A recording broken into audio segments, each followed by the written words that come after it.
I'm Éadaoin Kelly, Principal of St Mary's Primary School in Dorset Street in Dublin. It's my job to lead with empathy, to lead with heart, to lead with openness. Often I meet families who are homeless or from a minority group or who don't speak any English. They are so daunted just knocking on the door. You want to relieve the stress and strain, to say, it's okay, come in, we'll look after you. I want every person who walks through the door of our school to feel welcomed. To achieve that, the children and staff have to be comfortable and proud. They have to see themselves reflected in the building, in the books we read, the resources we use, the fabrics and learning themes we choose. It's my job to actively seek ways to encourage children and families to share their home languages and cultures, to be proud of who they are and how they share those parts of themselves. It is about ensuring that the children's friends recognise their languages as a strength, something to be interested in and to ask about and learn from. That openness to learn from every single person opens hearts and minds and extends beyond the school walls to what lies outside, in homes, on the street, and in our community.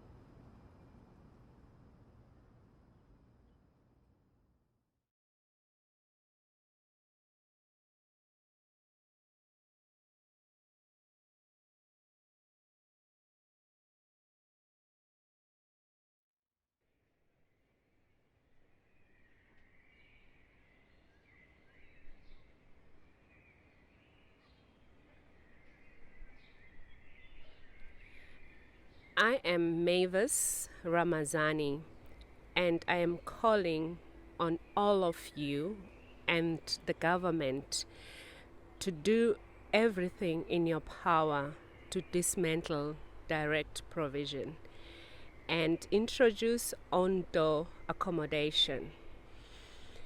Asylum seekers and refugees with diverse migrant experiences need autonomy over their own lives, to overcome their traumas, integrate with communities, and live in dignity. The need for dignity does not diminish the other. People needing safety is no reason to restrict access to protection. We must care about refugees at our doorstep and Europe's doorstep.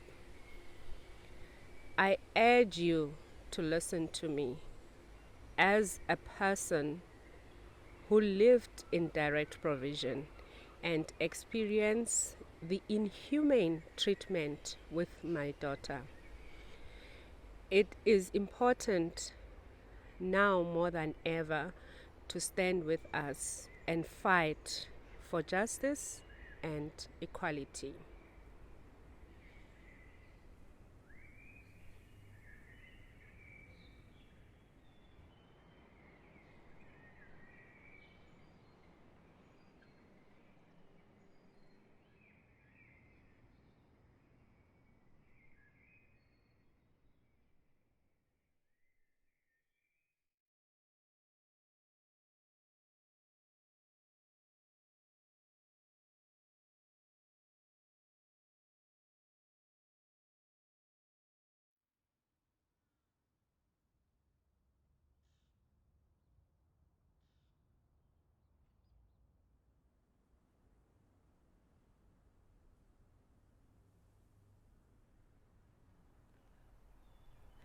My name is Caoimhe Butterly.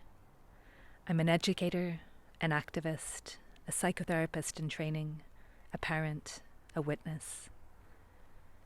I work with communities who are seeking refuge, women, men and children who make long, dangerous, often traumatic journeys in search of safety, of dignity, of meaning. I'm originally from Ireland, but my family had its own trajectory of migration, and my childhood was one of movement and love. I've lived much of my adult life working with human rights, social justice, education, and healthcare projects in Haiti, Mexico, Guatemala, Palestine, Iraq, Lebanon, and now in refugee camps in Europe. I've worked with communities who have endured profound loss, injustice, and grief, but who also build and hold space for beauty, creative resistance, and joy. I try to live and embody a solidarity beyond borders and across seas, one rooted in active anti-racism, respect, love, and accountability. I believe in freedom, collective, personal, emancipatory, breath-giving, powerful freedom.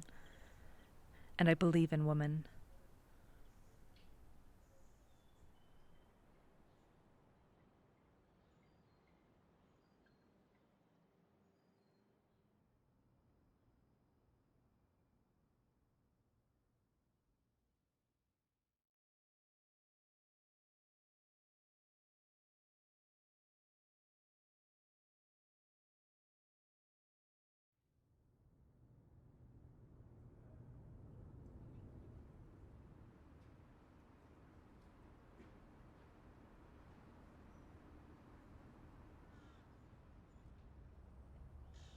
My name is Catherine Joyce. I'm one of the managers of Blanchardstown Trafford Development Group, and I was a founding member of the Blanchardstown Trafford Development Group.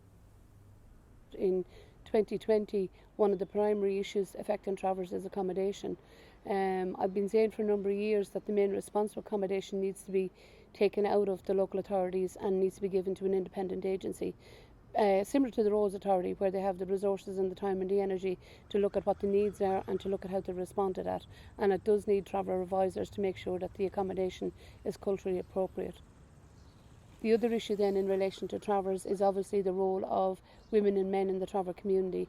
And while women have a really strong role in the community, it is starting to get very confused with the issues around accommodation, the issues around human rights. It's very hard to look for women's rights when you're looking for basic accommodation and education and water needs to be addressed in the traveller community.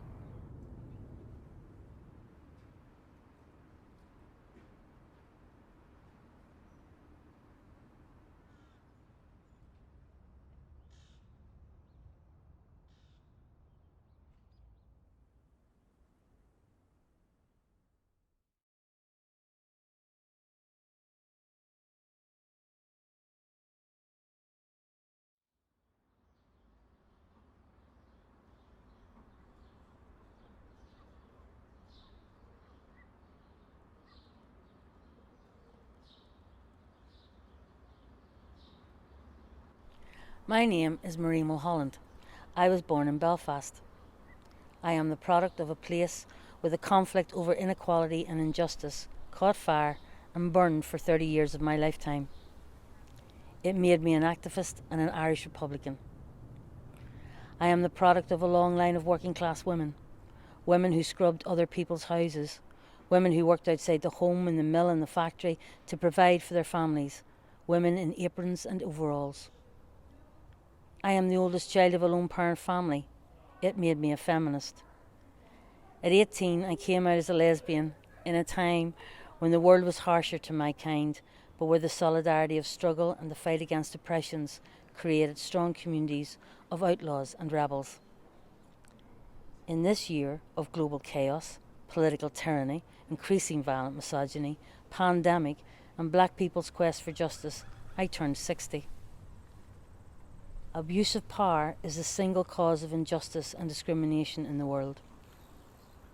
From domestic abuse of women and children, violent misogyny on a global scale, the exploitation of workers, the occupation of lands, and the usurping of natural resources, the maintenance of poverty and inequality, the denial of basic rights, all derived from the abuse of power. But 30 years ago, I came across something written by African American poet Sophia Henderson Holmes. I try to embrace it as my personal mantra. Because no matter how tough the situation or challenging the context, remember that there is always the possibility that together we might be able to create something entirely new, hopefully better, and perhaps even a little bit wonderful. Reading Sophia, I learned from her that between rocks and hard places, diamonds are made.